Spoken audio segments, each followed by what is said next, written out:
আমি আপনাদেরকে অনুরোধ করব যে আমার এই ক্লাসগুলো আপনারা শিখার ভাবনা নিয়ে করবেন, খোলা মনে দেখবেন, ওপেন মাইন্ডেড। হ্যাঁ, একদম ওপেন মাইন্ড করে দেখবেন।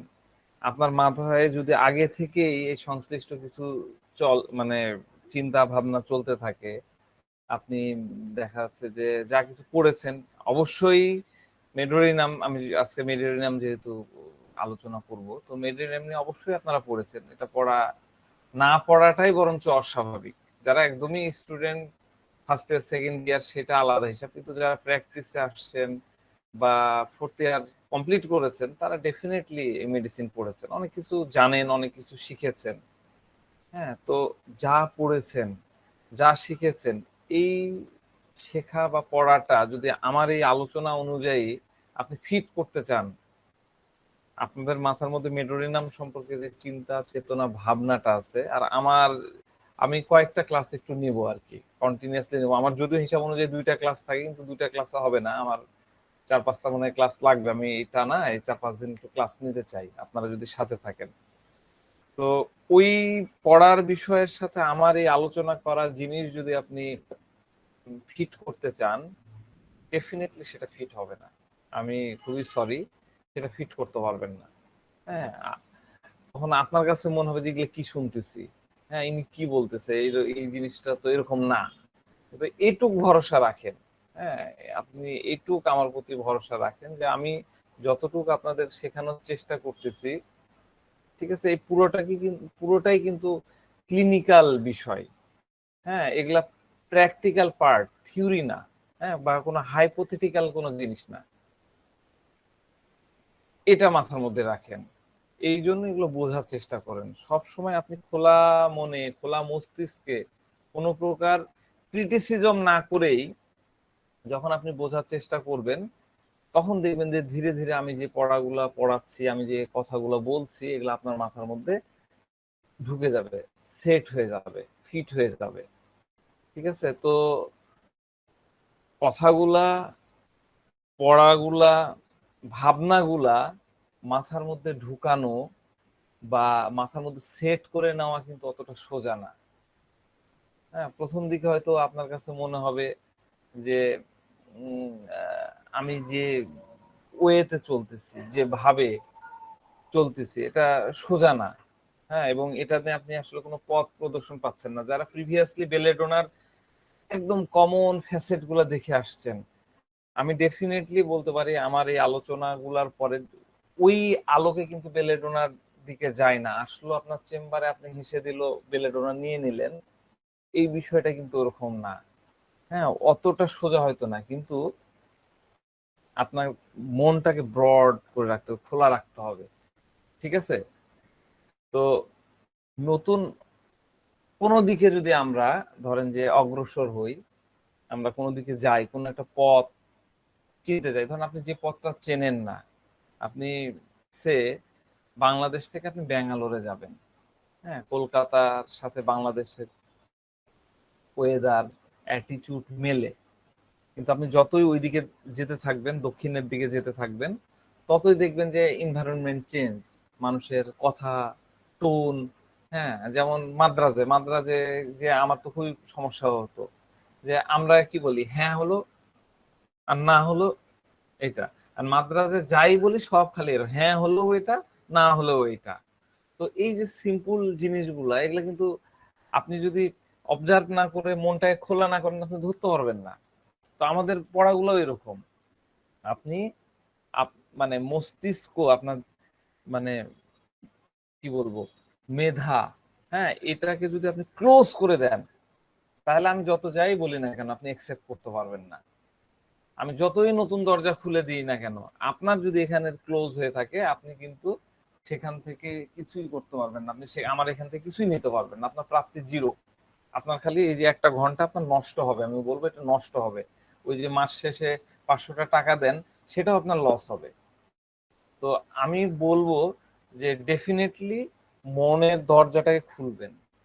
হ্যাঁ, খুলে পুরনো কি আছে সেটার সাথে যতখানি ম্যাচিং হবে হবে, কিন্তু এই বিষয়গুলোকে ফিট করে নেবেন।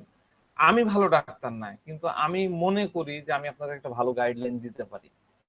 আপনারা যারা প্র্যাকটিস করেন তারা মিলায় নিন আমার আগের লেকচারগুলো, আমার আগের পড়াগুলা, তাহলে বুঝতে পারবেন।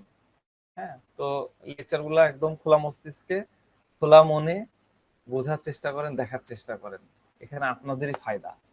হ্যাঁ, আমার লাভ নাই, আমার লাভ মানে যা হওয়ার তা হয়েই গেছে, যা হওয়ার তা হবেই, আমারটা আমারই থাকবে। আমি না, আমি আপনাদেরকে বললেও আমার যা, না বললেও তাই। তো এই কারণে খুব সিনসিয়ারলি নেন। 9টা 45-এর ইয়েটা কোনো কারণে 5 মিনিট হতে পারে, নেটওয়ার্কের সমস্যা কিংবা সেটা, কিন্তু প্রেজেন্টটা হন। আমাদের ইয়েটা হলো প্রেজেন্টটা হন, আগ্রহ কম দেখেন না। আগ্রহ কম দেখালে আমারও আগ্রহ কমে যাবে, আমার আগ্রহ কম হয়ে গেলে দেখা যাচ্ছে আমিও গতানুগতিক হয়ে গেলাম। তো ডেফিনেটলি আপনারা বিষয়গুলো একটু গুরুত্ব নিয়ে দেখবেন। ঠিক আছে, অবশ্যই গুরুত্ব নিয়ে দেখবেন।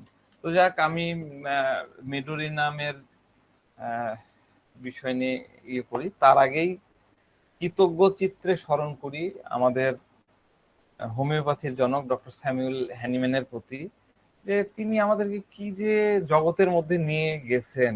আমি তো রীতিমতো মাঝে মধ্যে ভাবুক হয়ে পড়ি, ইমোশনাল হয়ে পড়ি মাঝে মধ্যে, মানে আর নিজের মধ্যে থাকতে পারি না।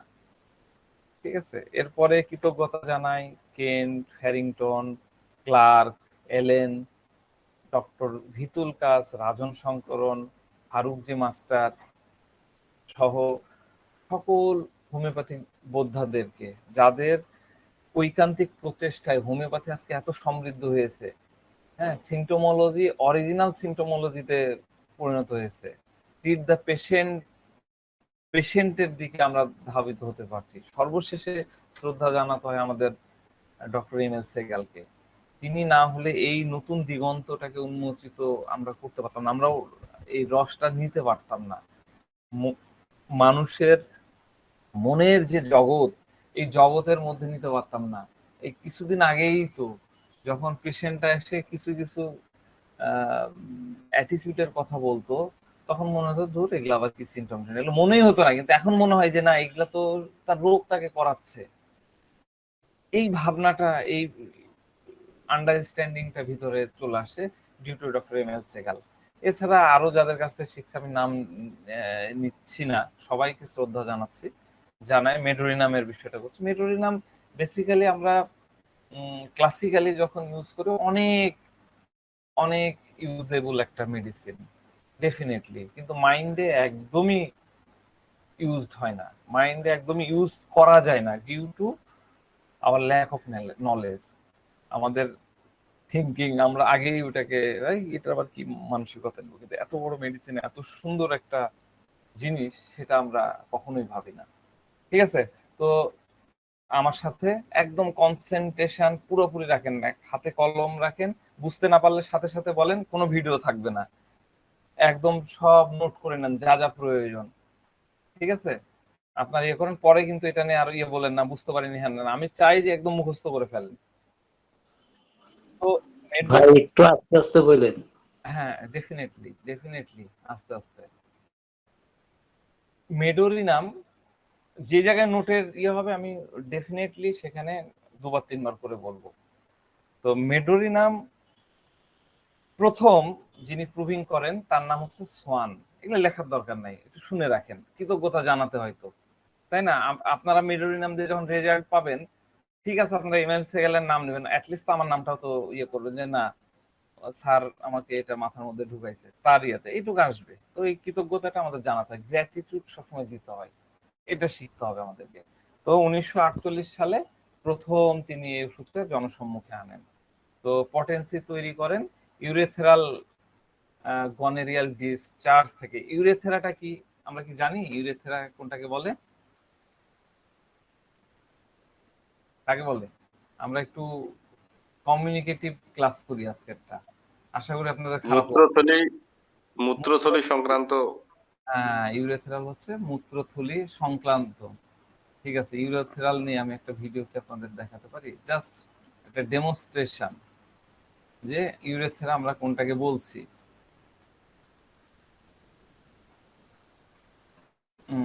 আমি একটা 3D ভিডিও দেখাতে চাই, হ্যাঁ, আপনারা একটু দেখেন।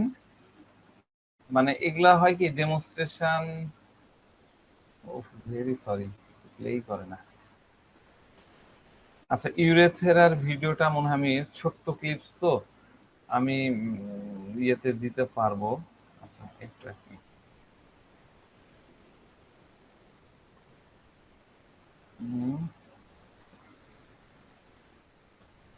যেহেতু অনেক অনেক ভিডিও দেখানোর চেষ্টা করব, আমার মনে হয় এই কারণে ইউটিউবে ভিডিওগুলো দেওয়া যাবে না। ঠিক আছে, ইউরেথেরার বিষয়টা আমি একটু দেখে নিলাম, তাহলে আপনাদের মাথার মধ্যে থাকলো এই সংশ্লিষ্ট। এইখানে হয় কি, গনেরিয়াল ডিসচার্জ আমি এগুলোও দেখাবো। তো গনেরিয়াল ডিসচার্জের প্রথম উনি যেটা কাজ করেছিলেন মেডিসিনটা তৈরি করার সময়, গনিরের দুইটা স্টেজ থেকে তিনি নিয়েছিলেন। একটা হচ্ছে অ্যাকুইড স্টেজ থেকে কালেকশন করে নিয়ে তিনি পটেন্টাইজ করেছিলেন, আর দ্বিতীয়ত হচ্ছে ক্রনিক বা গ্লিট স্টেজ বলে, গ্লিট, GLIT, গ্লিট, গ্লিট স্টেজ থেকে তিনি ডিসচার্জ কালেকশন করে সেটাকে পটেন্টাইজ করেছিলেন হোমিওপ্যাথিক ফার্মাকোপিয়া অনুযায়ী। তো আজ থেকে প্রায় 150 বছর পূর্বে, 150 না, হ্যানিম্যানের সময় কি 150 হচ্ছে, 100 মানে 200 বছর মনে হয়, 200 বছর পূর্বে বেসিক্যালি ডক্টর হ্যানিম্যান ক্রনিক ডিজিজের কনসেপ্টটা ডেভেলপ করেন, তাই না? আমরা তো এই ফিলোসফি গুলা, এই হিস্ট্রি গুলা জানি। প্রথমেই তো ক্রনিক ডিজিজের ফিলোসফিটা তিনি ডেভেলপ করেছিলেন না, ধীরে ধীরে আসছে। তো তখন তিনি কি বলেছিলেন, তিনি বলেছিলেন যে তিনটা মায়াজম দ্বারা এই ক্রনিক ডিজিজ গুলা পরিচালিত হয়, বা ক্রনিক ডিজিজ গুলা হয় তিনটা মায়াজমের কারণে। কোন তিনটা মায়াজম?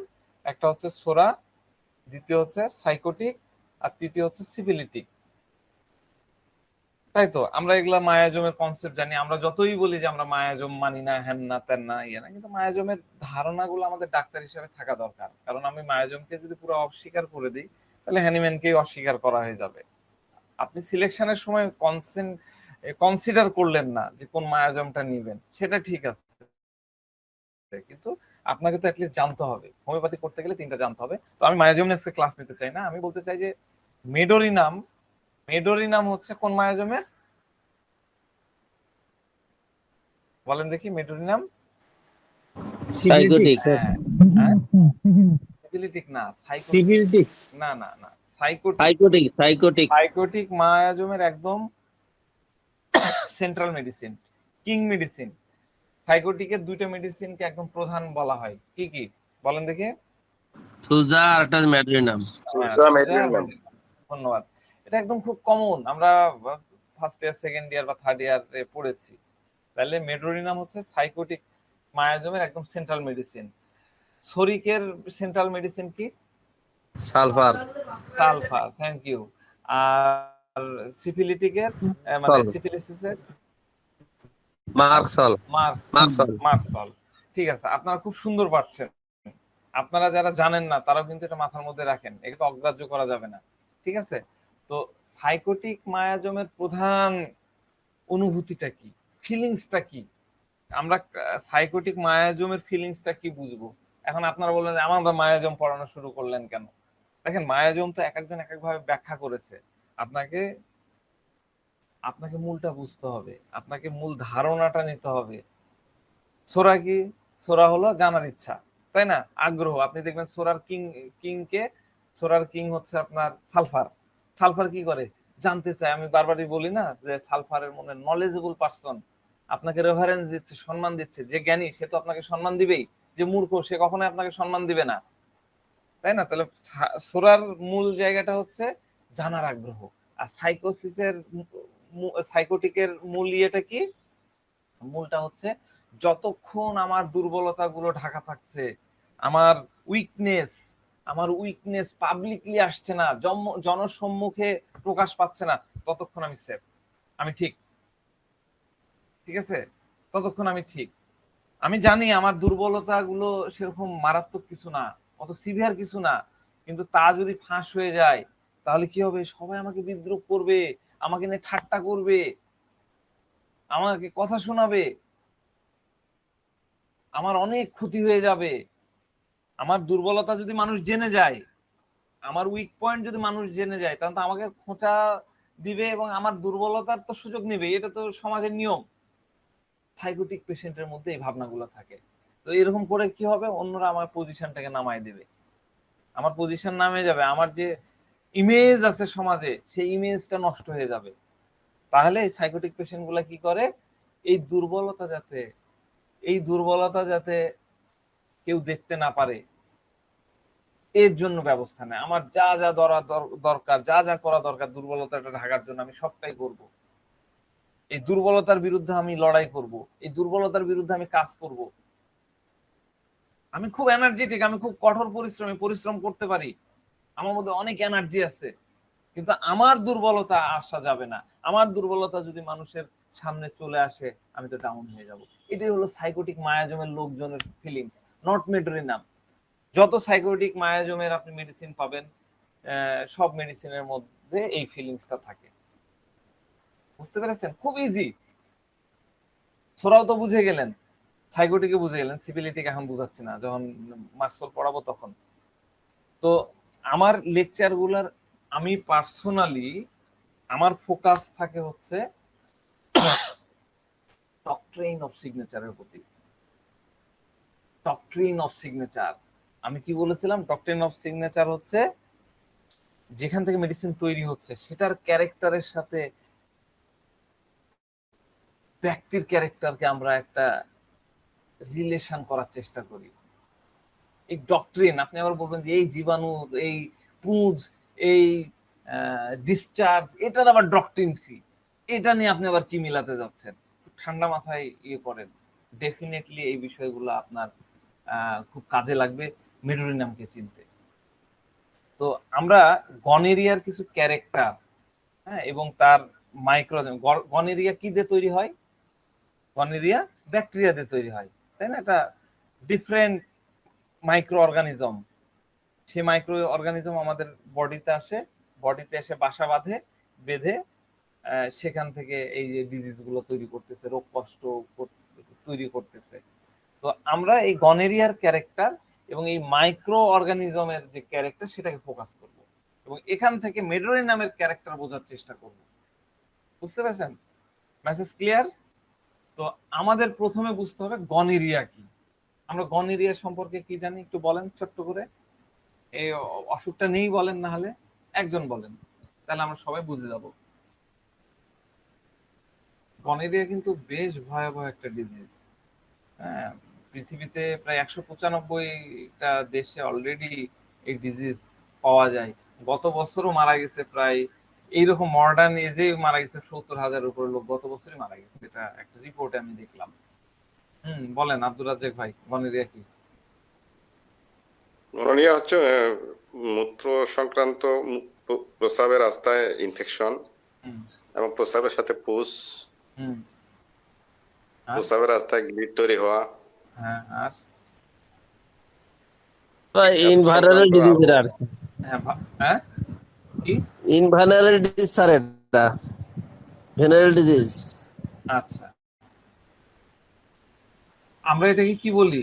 আমরা এটাকে বলি এসটিডি, সেক্সুয়াল ট্রান্সমিটেড ডিজিজ, তাই না? গনেরিয়া এসটিডি এর মধ্যে পড়ে।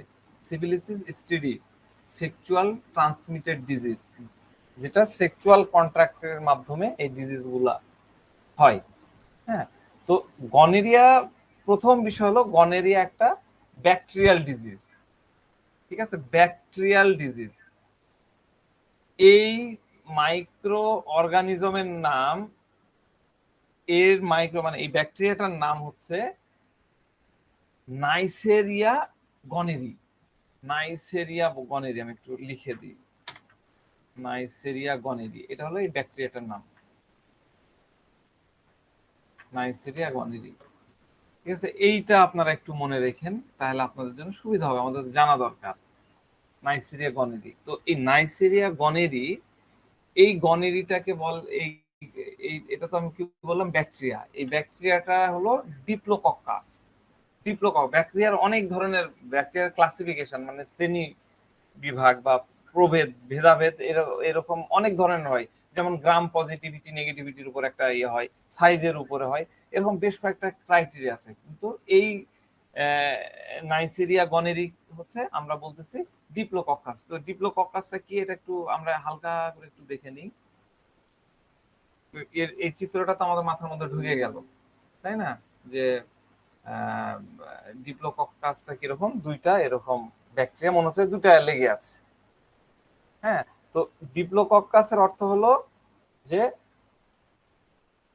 একটা ব্যাকটেরিয়া মনে হচ্ছে যে একটা পেয়ার হয়ে আছে, একটা কাপল হয়ে আছে, দুটো ব্যাকটেরিয়া জোড়া লেগে আছে। হ্যাঁ, এবং আরো দেখি এখানে আছে কিনা ওই অংশটা। আপনি যদি আরো জুম করে দেখেন তাহলে মনে হবে যে এই পাশের দুটো অংশ তো একটা আরেকটার মিরর হয়ে আছে, মিরর ইমেজের মতন।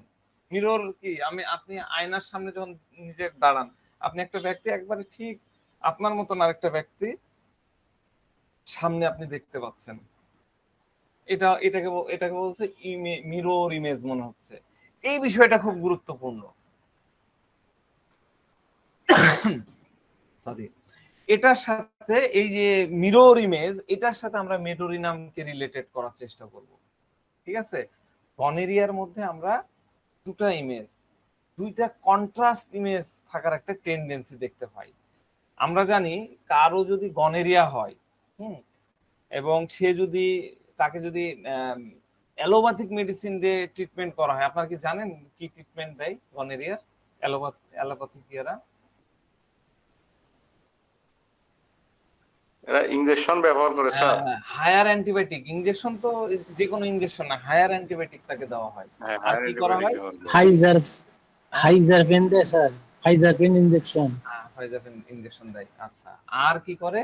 সেখানে প্রয়োজন হলে মলম মাখে, তাই না? মলম দিয়ে দেয়, যদি কোনো ইনফেকশন বা ইয়ে থাকে মলম দিয়ে দিচ্ছে। এটা হলো অ্যালোপ্যাথিক ট্রিটমেন্ট। তো তখন কি হচ্ছে, গনেরিয়া জীবাণুটা সাপ্রেসড হয়ে যাচ্ছে, তাই না? জীবাণু চলে যাচ্ছে। তো কিন্তু গনেরিয়াল মাইক্রো অর্গানিজম সাপ্রেসড হচ্ছে, ঠিক আছে, সাপ্রেশনের ফলে ওই ব্যাকটেরিয়া আমার বডি থেকে চলে যাচ্ছে, ঠিক আছে, কিন্তু ব্যাকটেরিয়ার যে থিম, ব্যাকটেরিয়ার যে ক্যারেক্টারিস্টিক, ব্যাকটেরিয়ার যে চরিত্রগত বৈশিষ্ট্য, সেটা কিন্তু আমাদের বডিতে থেকে যায়, সেটা কিন্তু আমাদের বডিতে থেকে যায়। এইটা কিন্তু আর যায় না, বুঝছেন? তো গনেরিয়াকে আপনি ইনজেকশন দিলেন, হায়ার অ্যান্টিবায়োটিক দিলেন, যে কোর্স আছে সে কোর্সটা করলেন, গনেরিয়া সাপ্রেসড হয়ে গেল। কিন্তু ওই যে ব্যাকটেরিয়ার যে ক্যারেক্টার, সেটা আমাদের ভাইটাল ফোর্সে একটা ইমপ্রেশন তৈরি হয়ে গেল, ওই ক্যারেক্টারের ছাপ একটা আমাদের ভাইটাল ফোর্সের মধ্যে ঢুকে গেল। মানে গনেরিয়াল মায়াজোম বা সাইকোটিক মায়াজোম আমাদের মধ্যে ঢুকে গেল। আমি ক্লিয়ার করতে পারলাম? এটা হলো অর্জিত, আমরা কিভাবে অর্জন করলাম। এবং এই মায়াজমের ইয়েটা দেখা যাচ্ছে যে এটা যেটা বলা হচ্ছে যে প্রজন্মর পর প্রজন্ম ধরে চলতে থাকতেছে, প্রজন্মর পর প্রজন্ম ধরে হয়েছিল। আগেকার ডাক্তাররা এই কারণে জিজ্ঞাসা করতো যে আপনার ফ্যামিলিতে কারো টিবি, গনেরিয়া, সিফিলিসিস এগুলা কিছু হয়েছিল কিনা, এগুলা কিন্তু জিজ্ঞাসা করতো আগেকার ডাক্তাররা। তাহলে আমরা বুঝলাম যে কিভাবে গনেরিয়ার বা মেডোরিনামের ইমপ্রেশনটা আমাদের আমাদের বডির মধ্যে তৈরি হয়ে যাচ্ছে। দ্বিতীয় বিষয় হলো যে গনেরিয়ার প্রথম ইফেক্টটা কোথায় হয়? প্রথম ইফেক্টটা কোথায় হয়? ভিডিও। গনেরিয়ার প্রথম ইফেক্টটা কোথায় হলো? জেনাটালকে কেন্দ্র করে, পেনিস অথবা ভ্যাজাইনা, এই জায়গায় ইফেক্টটা আসলো। ঠিক আছে, এদের সিভিয়ারিটি মেল জেনাটাল মানে পেনিস বলেন বা এই অঞ্চলগুলাকে যতখানি ইফেক্ট করে, যতটাই সিভিয়ার থাকে, ফিমেলদের ক্ষেত্রেও কিন্তু এরকম থাকে। আবার অনেক সময় এটা ডরমেন্ট হতে, মানে সুপ্ত অবস্থাতেও থাকে। তো আমরা যদি পুরুষের কথা চিন্তা করি তাহলে এটা ইউরেথাইটিস হিসাবে প্রকাশ পাবে। হ্যাঁ, ইউরেথাইটিস আসবে। আবার মহিলাদের ক্ষেত্রে দেখা যাচ্ছে যে ভ্যাজাইনাল ইনফেকশন, হ্যাঁ, সেমাইনাল ভ্যাজাইনাল ইনফেকশন এইরকম আকার ধারণ করে। তো এই মহিলারা এসে তো আর এইভাবে আপনাকে বলবে না, এসে তাদের এই প্রবলেম গুলা, কমন প্রবলেম গুলো ওই লিঙ্গ সংশ্লিষ্ট বিষয় নিয়ে, ঠিক আছে, গোপনাঙ্গ সংশ্লিষ্ট বিষয় নিয়ে আপনাদের সামনে বলবে। এবং আমি বলবো যে তারা কিভাবে প্রকাশ করে সেটা আমি ধীরে ধীরে আসতেছি। তো এটা হয় কি, আপনার পুরুষের টেস্টিসকে ফুলায়া দেয়, ইনফ্লামেশন তৈরি করে, হ্যাঁ, এবং ইউরেথেরাতেও ইনফ্লামেশন তৈরি করে। মহিলাদের ক্ষেত্রে দেখা যাচ্ছে যে সার্ভিসাইটিস, তারপরে ইউটেরাসের ফেলোপাইন টিউবে মানে এক ধরনের প্রদা বা প্রবলেম তৈরি করে, ওভারিকে ফুলায় দেয়, ইনফ্লামেশন তৈরি করে ফেলে। হ্যাঁ, এরকম বিষয় আমরা কিন্তু দেখতে পাই, এগুলা টেস্ট করলে চলে আসে, ঠিক আছে। তো ফিমেলের ক্ষেত্রে যদি ইনফেকশন যদি এক্সট্রিম লেভেলে চলে যায়, ফিমেলের ক্ষেত্রে ভালো করে বুঝেন, ফিমেলের ক্ষেত্রে যদি এক্সট্রিম লেভেলে চলে যায়, মানে সার্ভিক্স থেকে শুরু করে একদম ওভারি পর্যন্ত, সার্ভিক্স তো চেনেন না আশা করি, এগুলো আবার প্রশ্ন করেন না যে কোন জায়গায় দেখান।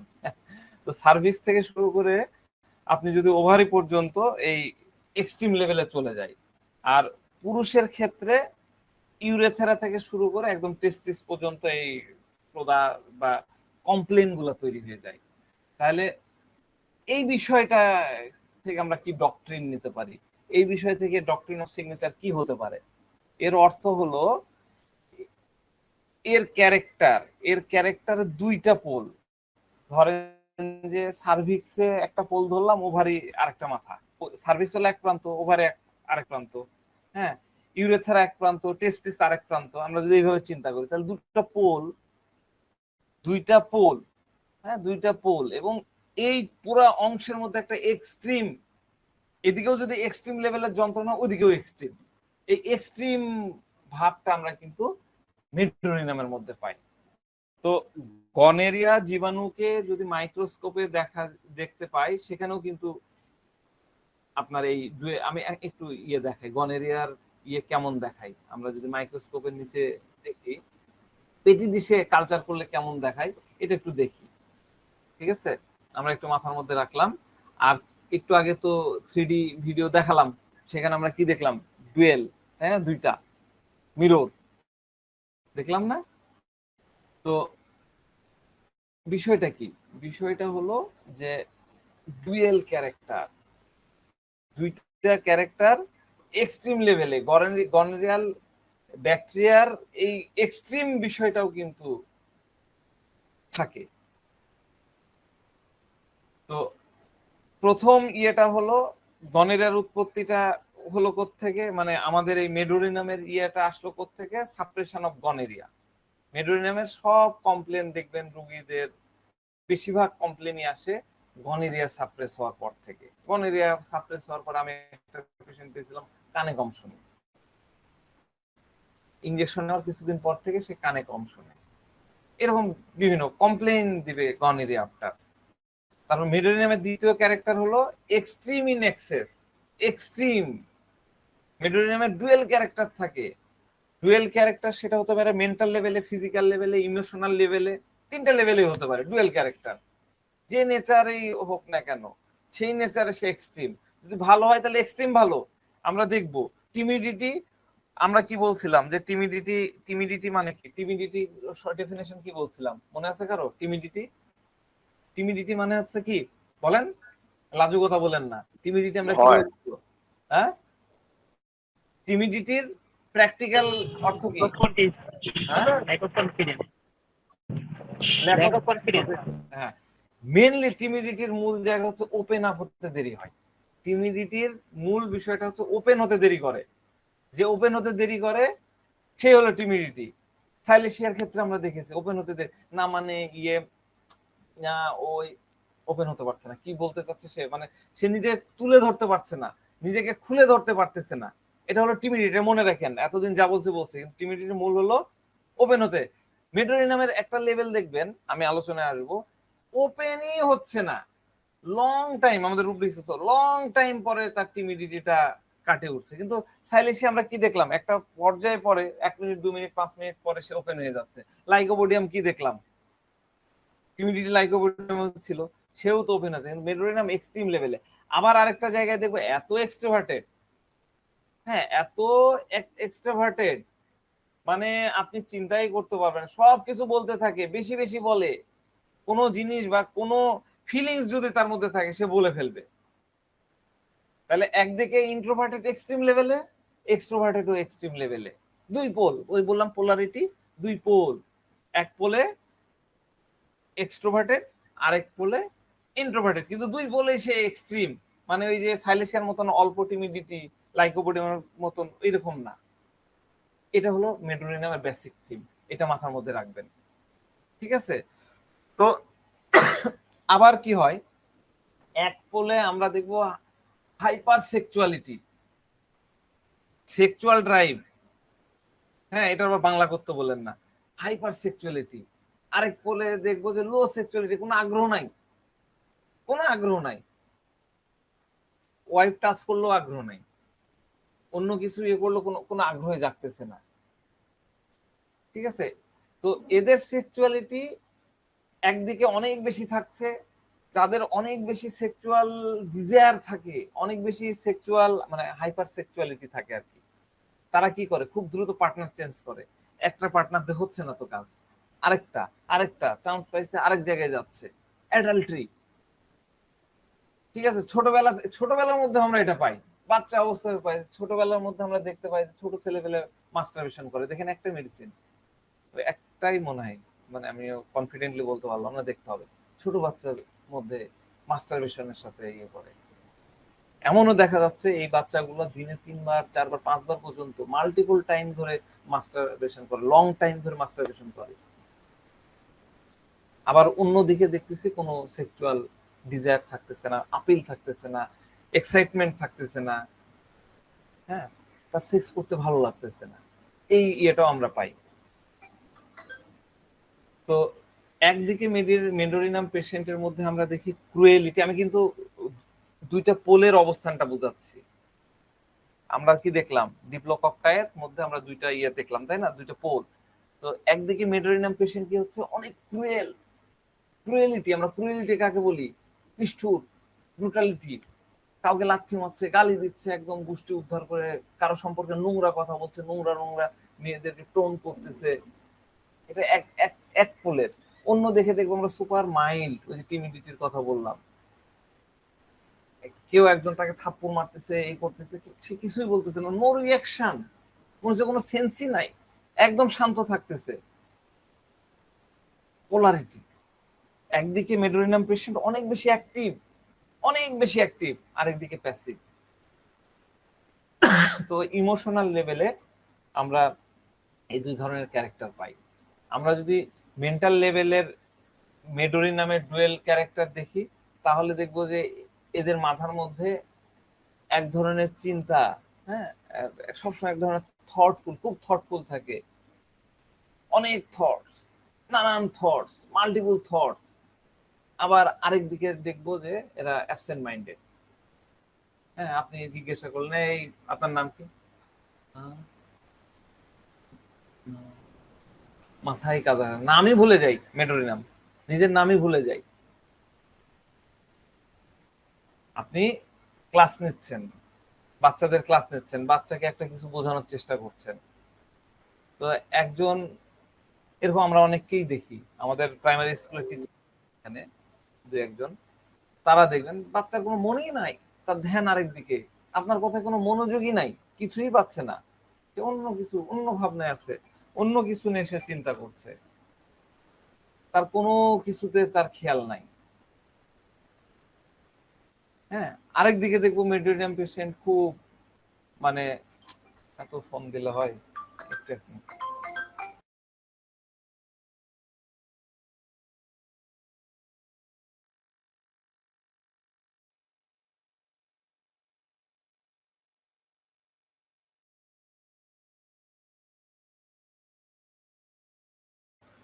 সরি।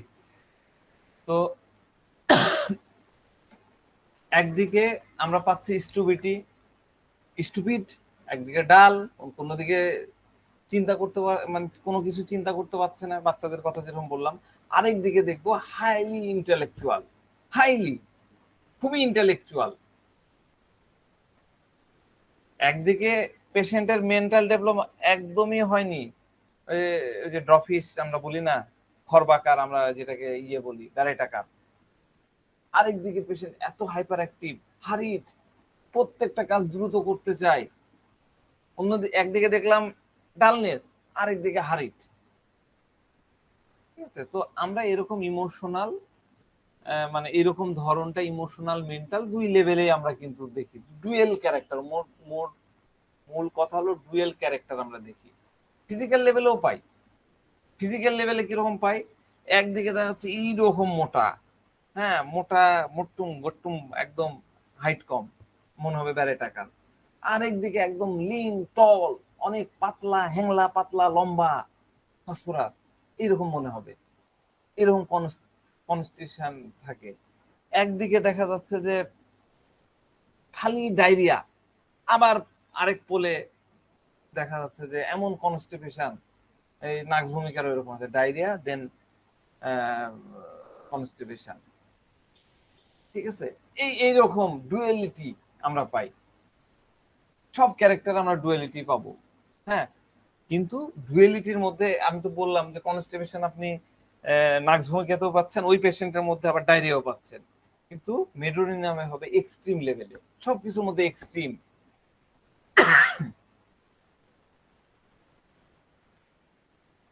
আরেকটা স্পেশাল ক্যারেক্টার পাওয়া যায়।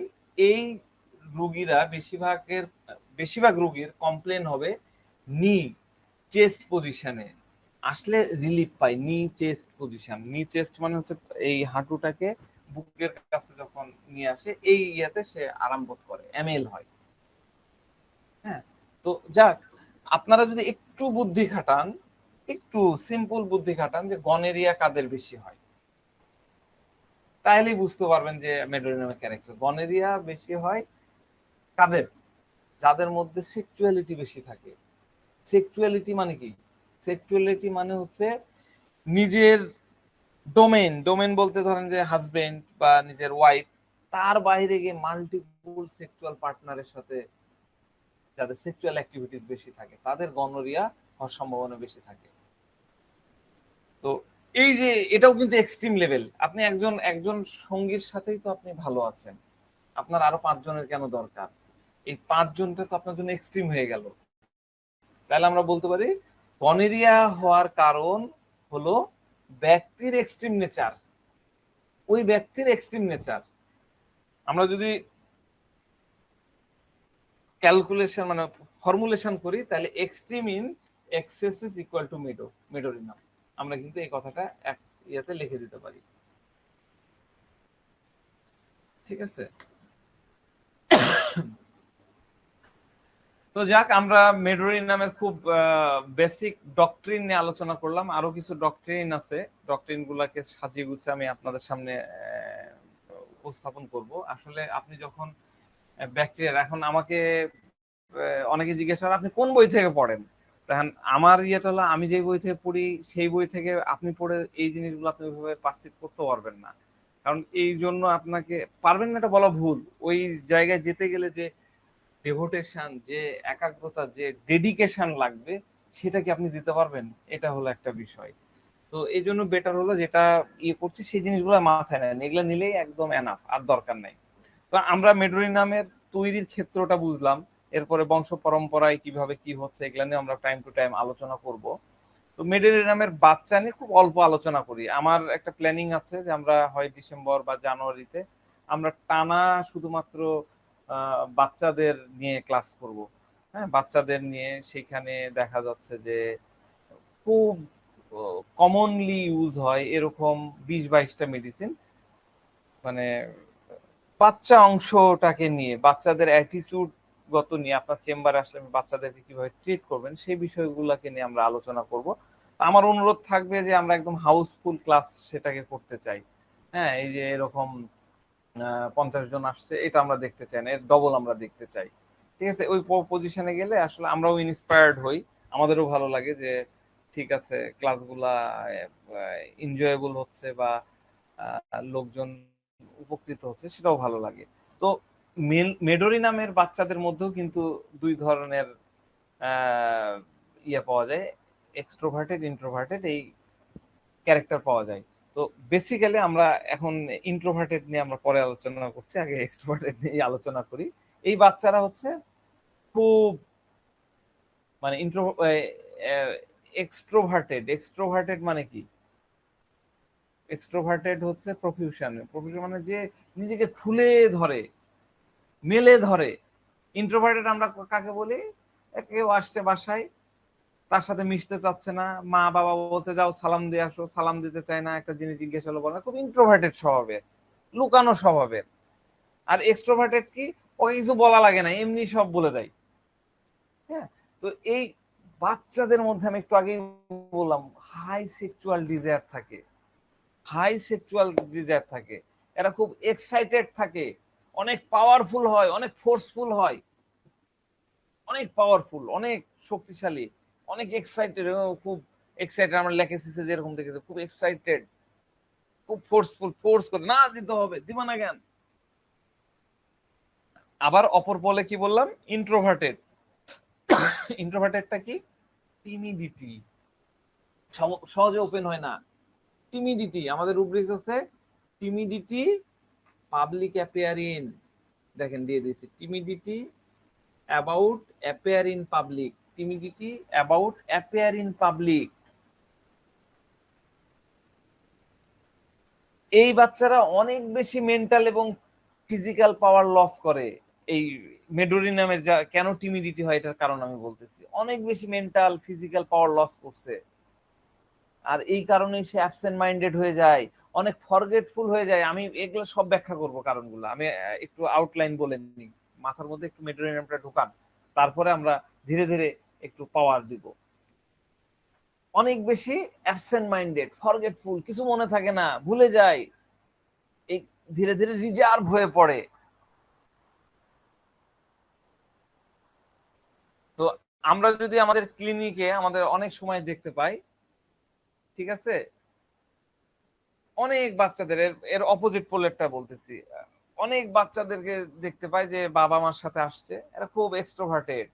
আঙ্কেল আমার দাঁতে ব্যথা হয়েছে, আমার নাকে ব্যথা, অনেক কমপ্লেন, এই দেখো আমার চুল কিরকম লাল লাল হয়ে গেছে, এইখানে কেমন হয়ে গেছে, নানান বিষয়ে কমপ্লেন করতে, কমপ্লেন সারাদিন বক বক কথা। মানে বাবা মা বলবে যে সারাদিন বক বক, যখন দেখবো তাহলে বকর বকর বকর বকর করে যাচ্ছে, জোরে জোরে কথা বলে, লাউডলি কথা বলতেছে। আগের পোলে দেখলাম যে ও টিমিডিটি পোলে কি দেখলাম? অ্যাবসেন্ট মাইন্ডেড, ফরগেটফুল, রিজার্ভ, কথা বলতেছে না, জিজ্ঞাসা করলে বলে না।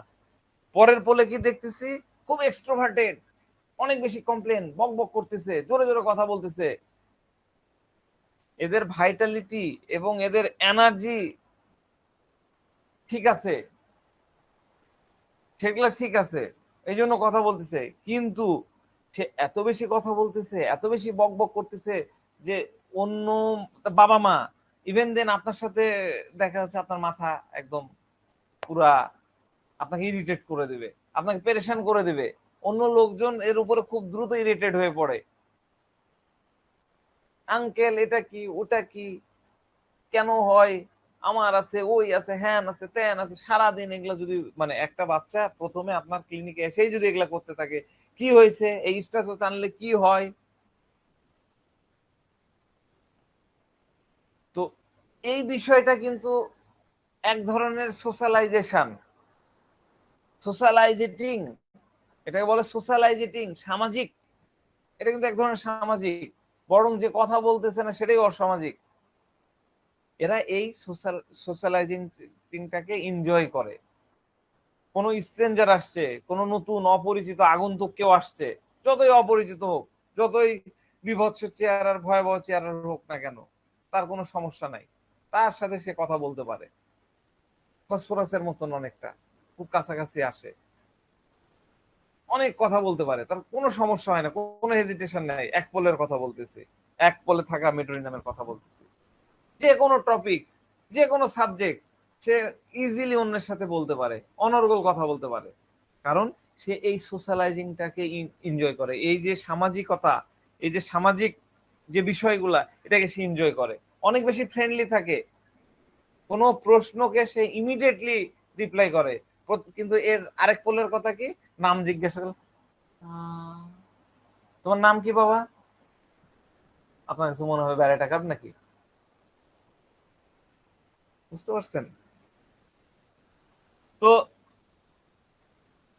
ধরেন একটা বাচ্চা আপনার ক্লিনিকে আসছে, আপনার চেম্বারে আসছে, সে খুব এনথুজিয়াস্টিক, অনেক উৎসাহ নিয়ে সে দেখা যাচ্ছে যে আপনার যে অ্যাসিস্ট্যান্ট আছে, আপনার যে রিসেপশনিস্ট আছে, আপনার যে কম্পাউন্ডার আছে, তার সাথে সে কথা বলে অনেক উৎসাহ।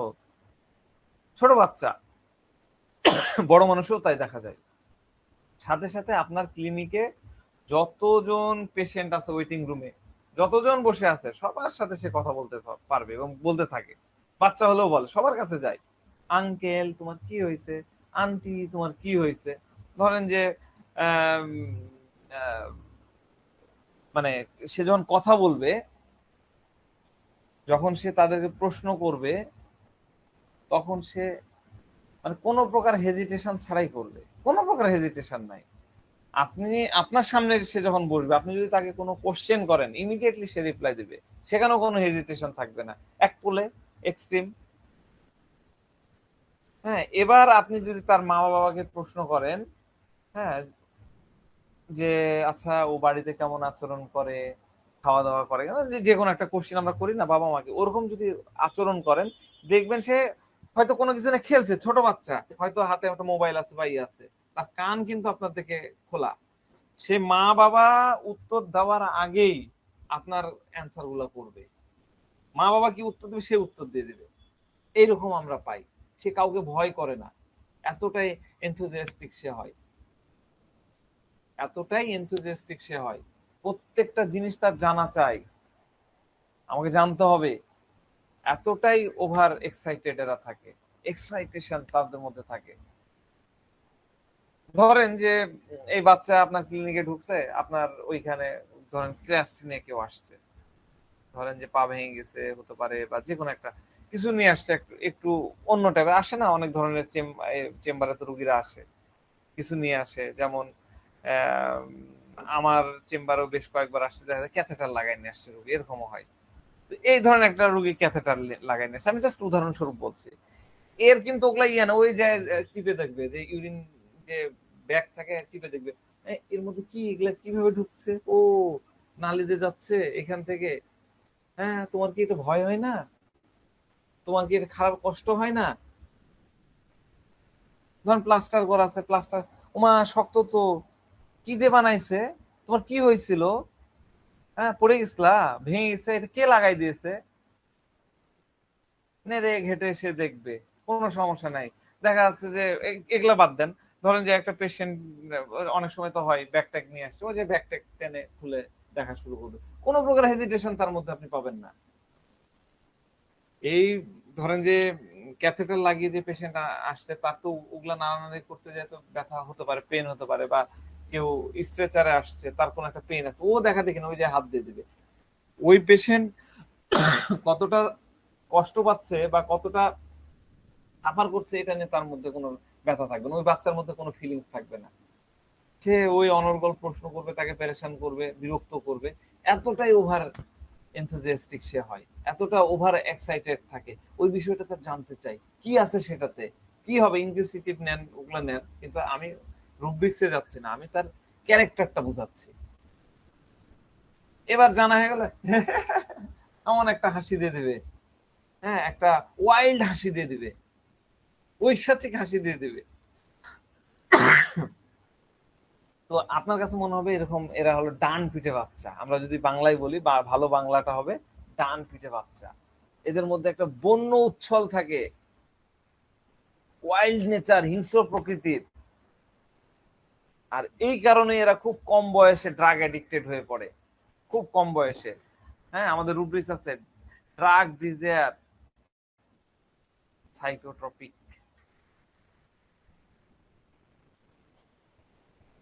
ঠিক আছে, অ্যামিউজমেন্ট ডিজায়ার এট নাইট। আমি এই রুব্রিক্সটা খুব ভালো করে বুঝাবো ডেফিনেটলি।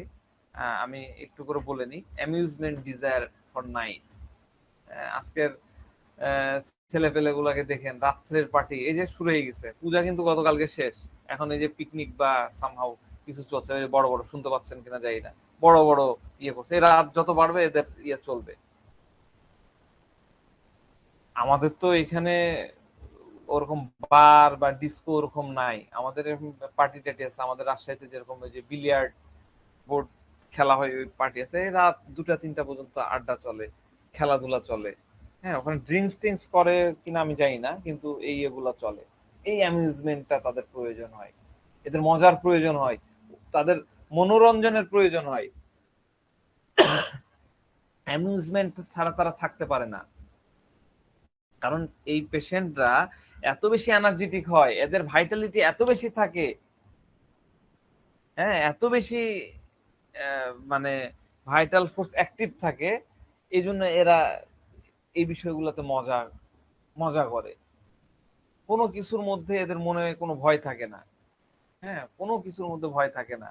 আমরা, এরা যখন কাজ করে আমরা দেখতে পাই, আমাদের রুব্রিক্স আছে, ভয় টয় পাই না। এবার অডাসিটি, হ্যাঁ, অডাসিটি চিলড্রেন ইন, হ্যাঁ, অডাসিটির মধ্যেও আছে অডাসিটি চিলড্রেন ইন। যখন এই ছোট ছোট বাচ্চাগুলো বাইক চালায়, দেখছেন কিনা জানি, এমন স্পিডে চালায়, গিয়ার মারা মাত্রই ধরেন যে 100 120 স্পিডে চলে যায়। কার দিয়ে দিলেন, ছোট বাচ্চাকে আপনি কার চালাতে দেখছেন, আমি নিজে দেখছি। আমার তো ধারণা ক্লাস পায় পায় না সে চালাচ্ছে, এবং এত ইয়াতে মনে হয় মেরে দিবে, কিন্তু মারবে না, একদম ওখানে যায়, মানে খুব রিস্কি ইয়াতে চলে, খুব ফাস্ট ড্রাইভ করে, মোটরসাইকেল ফাস্ট ড্রাইভ করে। রুব্রিক্স, ড্রাইভিং এ কার ডিজার ফাস্ট। হ্যাঁ, কিছু হচ্ছে পেন কিলার খাবে, হ্যাঁ, একটু ওই যে কফ সিরাপ আগ্রহ থাকে। অ্যালকোহল তো আমাদের এখানে অ্যাভেলেবল না, কফ সিরাপ খাবে। অনেক বাচ্চাকে দেখবে ইয়ে খায়, হিস্টাসিন খায়। আমি তো বুঝতাম না, এখন বুঝি। আমার অনেক ফ্রেন্ড আছে হিস্টাসিন খাইতো, এক ধরনের নেশা টাইপের হয় ওই ইয়াগুলা। সিডাক্সিন মেডিসিনটা নাম মনে হয়, সিডাক্সিন খাইতো ছোট ছোট বাচ্চারা, একটা দুটো করে খায়, কি মজা আলাদা, একটা ফিলিংস।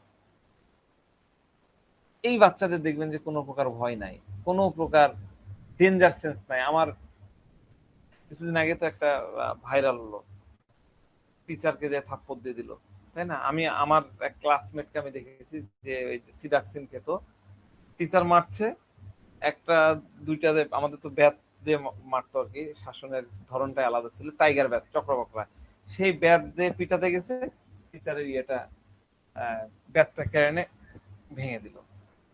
এইরকম ডেঞ্জার, কোন প্রকার ভয় তাদের থাকে না, ডেঞ্জারের সেন্স থাকে না। তাকে টিসি দিয়ে দিয়েছিল স্কুল থেকে, ক্লাস 8 এর কথা বলতেছি।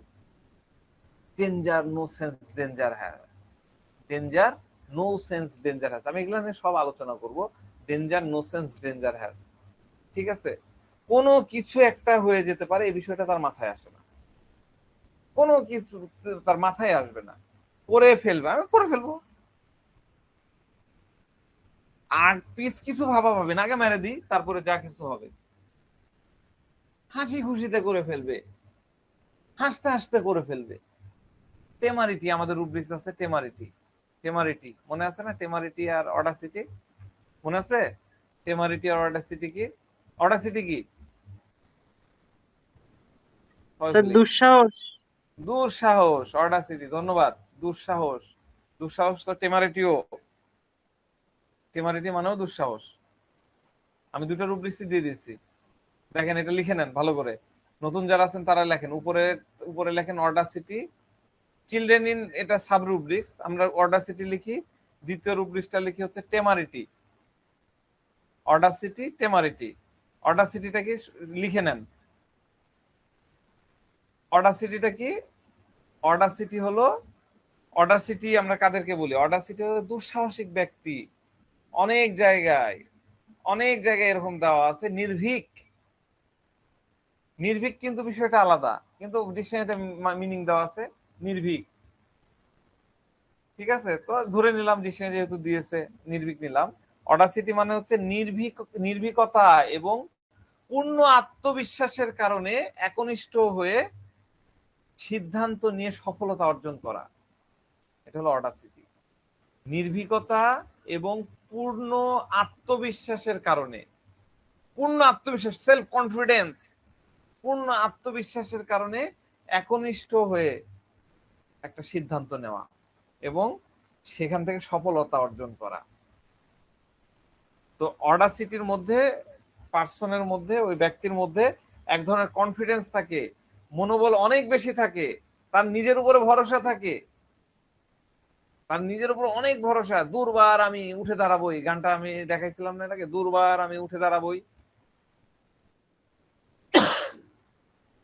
তো নিজের উপরে ভরসা করে, নিজের শক্তির উপরে ভরসা করে, নিজে ওই ভরসা করে সে সিদ্ধান্তটা নেয়। সামাজিক রীতিনীতি, ধর্মীয় বিধান, বিধিবিধান, প্রচলিত রীতি রেওয়াজ তার কাছে যদি মনে হয় যে না এগুলো ঠিক না, ওগুলো ভুল, তখন সে ওই ভুলের বিরুদ্ধে গিয়ে কাজ করবে। তখন সে ভুলের বিরুদ্ধে গিয়ে কাজ করবে, সেখানে ওই কাজ করতে সে পিছু পা হবে না। এই জন্য অন্য লোকজন বলবে বেটা একদম বেয়াদব, সামাজিক কোন রীতি নেওয়াজ মানে না, অন্যদেরকে সম্মান করে না, মূর্খ, ফ্যামিলি থেকে কিছু শেখেনি, শিষ্টাচার শিখেনি, এই ধরনের কথন লোকজন তার সম্পর্কে বলবে। একদম বেয়াদব একটা ছেলে, কোনো কথা শুনে না, যে কাজ করা তার উচিত না সে কাজটাও সে করে। কিন্তু এই ব্যক্তির নিজের উপরে অনেক কনফিডেন্স আছে, নিজের উপরে ভরসা আছে, তার কাছে মনে হয় আমি যা করছি তা ঠিক, সে অন্য কারো কথা কর্ণপাত করে না এবং তার বিবেচনা অনুযায়ী ফয়সালা করে। কিন্তু লোকজন তো তাকে ছাড়বে না, তাকে ঠিকই তিরস্কার করে, তার সমালোচনা করে। কিন্তু সে ওই সমালোচনা বা তাকে যে তিরস্কার করছে, তাকে যে টেনে ধরতেছে, সেই ভুলের কাছে সে মাথা নত করবে না। অডাসিটি নামে ভিডিও মনে হয় দেখাইছিলাম এর আগে, ঠিক আছে, ওই ভিডিও এখন দেখাচ্ছি না আমি। মানে উদাহরণও কিছু বলেছিলাম অডাসিটি, একটা বলেছিলাম মনে হয় যে ওই এক ভাই তার বোনকে বিয়ে দিল, পরিবারের কেউ তা মানতেছিল না, কারণ যে পাত্রটা, সে পাত্রটা তাদের ধর্মের না, ভালো চাকরি করে না, হ্যাঁ, এরকম একটা ইয়া। এবং পরিবারের লোকজন তার বিরুদ্ধে খেপে গেল, হ্যাঁ বেয়াদব, কারো কথা শুনে না, বড়দের সম্মান দেয় না, নিজের সিদ্ধান্তে ইয়ে করে। কিন্তু পরে যখন মেয়েটার বিয়ে দিয়ে দিল, মানে তার বোনের বিয়ে দিয়ে দিল ছেলের সাথে, দেখা গেল রাজরানীর মতন করে রাখতেছে। এবার সবাই বললো যে না, খুব ভালো ছেলে, আমরা তো যেরকম মনে করতাম নিচু বংশের ছেলে, হ্যাঁ, অতটা ইয়া না, কিন্তু এ তো মাথায় করে রেখেছে, সবাই এবার তার সম্মান করছে, খুব ভালো সিদ্ধান্ত নিয়েছে, ভাই একদম ভাইয়ের মতন দায়িত্ব পালন করেছে। এটা হলো অডাসিটি। অডাসিটিতে নিজের বুদ্ধি অনুযায়ী সঠিক কাজের ফয়সালা নেয় আর কি। হ্যাঁ, তো অডাসিটির কাছাকাছি রুব্রিক্স হচ্ছে টেমারিটি, খুব মিল। এই দুইটা রুব্রিক্সেই কিন্তু সিদ্ধান্ত নেওয়ার বিষয় থাকে। টেমারিটিতে সাহস থাকে, সিদ্ধান্ত নেওয়ার শক্তি থাকে, ওখানেও এক ধরনের মূর্খতাপূর্ণ থাকে। হ্যাঁ, কিন্তু অডাসিটি আর টেমারিটির মধ্যে পার্থক্যটা কি? এই যে ভাইয়ের কথা বললাম, ভালো করে বুঝেন। এই যে ভাই, যে তার বোনের জন্য, বোন একটা ছেলেকে পছন্দ করত, ছেলেটা অত মানে ভালো বংশের না, ভালো ফ্যামিলির না, টাকা পয়সা নাই, হ্যাঁ, কিন্তু ছেলেটার মধ্যে এক ধরনের স্পিড আছে, এক ধরনের জৌলুস আছে, যেটা ভাইটা বুঝতে পারে। দিয়ে সে তার সমাজের এগেনস্টে, তার পরিবারের এগেনস্টে, তার বাবা মার এগেনস্টে যে বোনের বিয়েটা দিয়ে দেয়। তখন সবাই ভাইকে দোষারোপ করে, তুই দায়িত্ব নিয়েছিস, বোনটাকে তুই ফেলে দিয়েছিস, বোনটাকে তুই এমন জায়গায় ফেলে দিলি, বোনটার জীবনটা শেষ করে দিলি। কিন্তু এ বুঝতেছে না, ছেলেটা ছেলেটা ভালো। পরবর্তীতে দেখা গেল আসলে ছেলেটা ভালো, যার বোনকে মাথায় করে রাখতেছে। তাহলে এই যে দুঃসাহসিক আচরণটা হলো, এই আচরণটা হলো কি? অডাসিটি। কিন্তু ছেলেটা ভালো হলো না, ছেলেটা নেশাখোর, ছেলেটা দেখা যাচ্ছে বোনটাকে কষ্ট দেয়, ফলাফল নেগেটিভ হলো, তাহলে এই বিষয়টা হলো, এই অ্যাটিটিউডটা হলো টেমারিটি। আমি বুঝাতে পারলাম? তাহলে টেমারিটির ফলাফলটা সবসময় নেগেটিভ। সিদ্ধান্ত দুটাই কিন্তু বোকামির মতন, মানুষ মনে করবে বোকামির মতন, মানুষ মনে করবে বোকামির মতন। আপনি পাড়ার ছেলে পেলে আপনার বোনকে ঘিরে ধরেছে, একদম স্ট্রং স্ট্রং ছেলে পেলে, এবার আপনি যে মারামারি শুরু করে দিলেন, আপনার নিজের শক্তি সম্পর্কে আইডিয়া নেই যে আপনি কয়জনকে উপঘাত করতে পারবেন। ঠিক আছে, কিন্তু আপনি তো মাথা নত করবেন না আপনার বোন কি ইয়ে করতেছে, ডিস্টার্ব করতেছে। অন্য ওয়েও থাকতে পারতো, আপনি ফোন করে পুলিশকে ডাকতে পারতেন, লোকজন জড়ো করে ইয়ে করতে পারতেন, আপনি সেটা করলেন, আপনি সরাসরি মারামারি শুরু করলেন, এবার অনেক ঘুষি টুসি খেলেন, অপোজিটের সাথে আপনি লড়াই করতে পারলেন না, মার খেলেন। এই যে সিদ্ধান্ত নেওয়াটা হলো, এটা হলো কি অডাসিটি না টেমারিটি? temerity. এটা হলো টেমারিটি। টেমারিটির ফলাফল সবসময় নেগেটিভ, খারাপ সিদ্ধান্ত, যেটা দুটাই বোকামি টাইপের সিদ্ধান্ত মনে হবে আপাতত, অ্যাপারেন্টলি আপনি উপর থেকে যদি উপরের দৃষ্টি থেকে দেখেন, তাহলে অ্যাপারেন্টলি যদি বলা যায় তাহলে দুটাই বোকামিপূর্ণ সিদ্ধান্ত, কিন্তু অডাসিটির ফলাফলটা হবে পজিটিভ আর টেমারিটির ফলাফলটা হবে নেগেটিভ। ক্লিয়ার? নতুন যারা আছেন বুঝতে পারলেন অডাসিটি এবং টেমারিটি। অনেকে বলে যে পুলিশ পুলিশ বোল্ডনেস হ্যান ত্যান 717, এগুলো হলো সব হলো ডিকশনারিগত মিনিং, কিন্তু আপনাকে ফিলটা ধরে দিতে হবে। এমন কোন কাজ দেখলেন, রুগী আপনার সাথে কথা বলতেছে, তার কর্মকাণ্ডে মনে হলো যে সে তো বোকার মতন কাজ করলো, কিন্তু পরে ফলাফল দেখলেন যে অনেক পজিটিভ, সুন্দর করে অডাসিটি নিয়ে নেন। অডাসিটিতে কিন্তু রুগী অনেক বলে, বড় বড় অনেক এই করো হ্যাং করেন ত্যান করো হ্যান ত্যান অনেক কথা বলে, গলাবাজি করে, টেমারিটিতেও করে, কিন্তু টেমারিটির ফলাফলটা অলওয়েজ নেগেটিভ হয়। এটাই হলো বেসিক ডিফারেন্স অডাসিটি এবং টেমারিটির মধ্যে। ঠিক আছে?